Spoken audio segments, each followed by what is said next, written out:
Pengadilan Militer Tinggi Jakarta kembali melanjutkan sidang kasus tabrakan yang mengakibatkan 2 remaja meninggal dunia di Nagreg, Jawa Barat. Sidang dilanjutkan dengan terdakwa Kolonel Infantri Priyanto. Agenda sidang hari ini menghadirkan sejumlah saksi pada sidang sebelumnya. Terdakwa Kolonel Priyanto didakwa pasal berlapis tentang pembunuhan berencana dan penculikan serta penyekapan. 3 anggota TNI pada 8 Desember 2021 menabrak 2 remaja yang berboncengan sepeda motor, Salsabila dan Handi di Nagreg, Jawa Barat. Saat ditabrak, keduanya masih hidup dan akan dibawa ke rumah sakit. Namun jenazah keduanya ditemukan di Sungai Serayu, Jawa Tengah pada 18 Desember 2021. Pasal 340 junto pasal 55 ayat 1 KUHP. Dan mungkin meninggalkan tempat kejadian. Sudah ada rekan kami Agi Kurnia Sandi yang membantu atau memantau sidang tabrakan yang mengakibatkan 2 remaja meninggal di Pengadilan Militer Tinggi 2 Jakarta. Agi, siapa saja saksi yang dihadirkan dalam sidang hal ini? Ya Juno, ada 9 saksi yang hari ini dihadirkan di Pengadilan Militer Tinggi Jakarta II yang untuk melanjuti tindakan ataupun melanjuti kasus dari Kolonel Priyanto terkait dengan adanya tabrak lari ataupun kasus pembunuhan berencana yang telah ditetapkan 3 terdakwa dari anggota militer. 9 dari saksi yang dihadirkan hari ini, 3 diantaranya merupakan anggota TNI, kemudian sisanya ataupun 6 sisanya merupakan sipil, baik itu dari pihak keluarga korban ataupun dari saksi mata yang memang berada di lokasi kejadian di kawasan Nagreg, Jawa Barat. Kemudian untuk 3 saksi yang merupakan anggota TNI ini merupakan 2 diantaranya ialah terdakwa lain yang telah ditetapkan juga sebagai terdakwa atas kasus tabrak lari yang terjadi di Nagreg, yakni adalah Kopda Andreas Dwi dan juga Koptu Ahmad Soleh. Keduanya ini hari ini akan dilakukan pemeriksaan ataupun dilakukan persidangan terkait dengan pemeriksaan saksi. Kemudian juga satu lagi anggota TNI yang hari ini dilakukan pemeriksaan ialah Letda Syahril yang merupakan sebagai tim penyidik dari Pomdam 3 Siliwangi.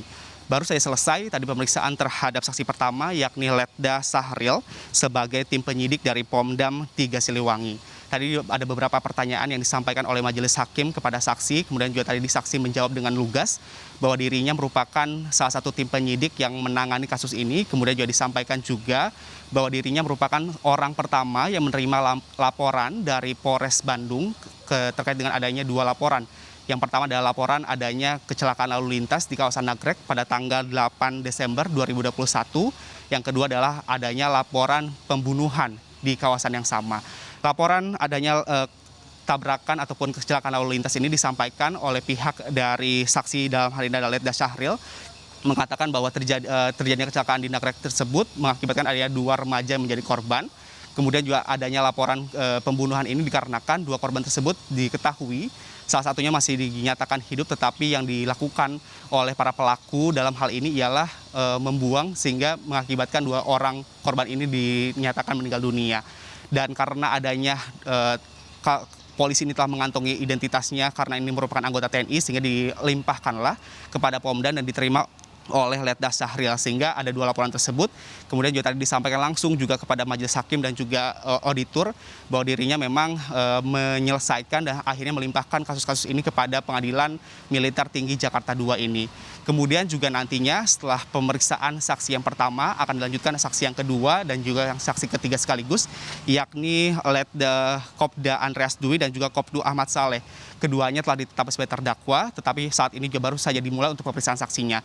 Tetapi sebelumnya pada minggu yang lalu juga telah dibacakan dakwaan terhadap 2 terdakwa ini, bahwa disampaikan bahwa sebenarnya dari 2 terdakwa yakni Kopda Andreas Dwi dan juga Ahmad Saleh ini mengatakan bahwa pada saat kejadian terjadi pada tanggal 8 Desember 2021, keduanya ini meminta kepada Kolonel Priyanto untuk berhenti di fasilitas kesehatan terdekat untuk memberi atau untuk membawa korban ini masuk ke rumah sakit untuk dilakukan pemeriksaan. Tetapi pada saat di surat dakwaan yang dibaca oleh auditor ini, yang terdakwa Kolonel Priyanto ini mengatakan tidak mau untuk membawa korban ini ke rumah sakit ataupun puskesmas terdekat. Alasannya karena memang dirinya ingin menghilangkan jejak tabrakan ini, sehingga yang dipilih oleh Kolonel Priyanto ini untuk membawa kedua korban ini ke beberapa titik untuk nantinya dilakukan pembuangan korban. Tetapi yang disampaikan juga oleh para Kopda ataupun para terdakwa lain, yakni Kopda Andreas Dwi dan juga Ahmad Soleh, mereka tetap ataupun meminta izin kepada Kolonel Prianto ini untuk segera membawa korban, karena memang melihat juga adanya salah satu korban yang memang terlihat masih hidup begitu, sehingga perlu mendapatkan penanganan dari medis, sehingga yang diminta oleh para kedua terdakwa ini untuk dibawa ke rumah sakit. Tetapi sekali lagi dilarang ataupun ditolak keras-keras oleh Kolonel Prianto, sehingga meminta atau memerintahkan mereka untuk tunduk perintah terhadap Kolonel Prianto untuk membawa kedua korban ini dan melakukan tindakan yang diinginkan oleh Kolonel Prianto. Tetapi saat ini nanti akan langsung dikonfirmasi oleh Majelis Hakim, Juno dan saudara, apakah memang benar adanya tindakan yang diminta oleh Kopda Andreas Dwi dan juga Koptu Ahmad Soleh untuk segera berhenti dan juga membawa korban ini ke rumah sakit terdekat ataupun fasilitas kesehatan terdekat untuk melakukan penanganan. Kemudian juga apakah nanti juga dikonfirmasi apakah benar adanya penolakan yang sangat keras yang dilakukan oleh Kolonel Prianto, karena Kolonel Prianto ini tidak mau membawa korban ini ke rumah sakit terdekat, karena memang tujuannya adalah untuk menghilangkan jejak tabrakan yang terjadi oleh ketiga orang ini. Kemudian juga yang nantinya akan menjadi saksi, selain ada 3 TNI juga, ada salah satu dari anggota keluarga korban, yakni adalah ayah korban dari Handi Saputra, yang hari ini juga langsung dihadirkan di Pengadilan Militer Tinggi Jakarta yang untuk dilakukan nanti pemeriksaan oleh majelis hakim terkait dengan saksi. Tentu dalam kasus ini Juno, dakwaan yang disampaikan oleh Kolonel Prianto oleh auditor ini menyampaikan bahwa memang adanya pasal berlapis yang menimpa ataupun yang terjerat oleh Kolonel Prianto, karena selain adanya penculikan atau pembunuhan, nanti juga adanya pasal berlapis sehingga mengakibatkan adanya ancaman hukuman seumur hidup ataupun hukuman mati.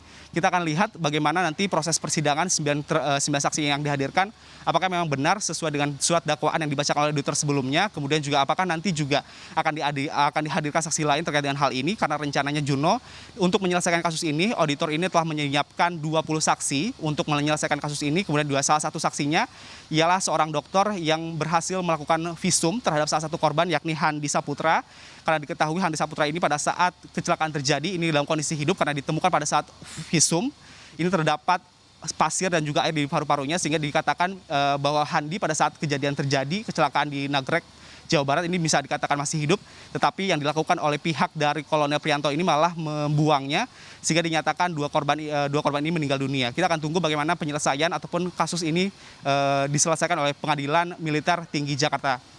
Juno. Baik, terima kasih atas laporan lengkap Anda dari Pengadilan Militer Tinggi 2 Jakarta, rekan Agi Kurnia Sandri.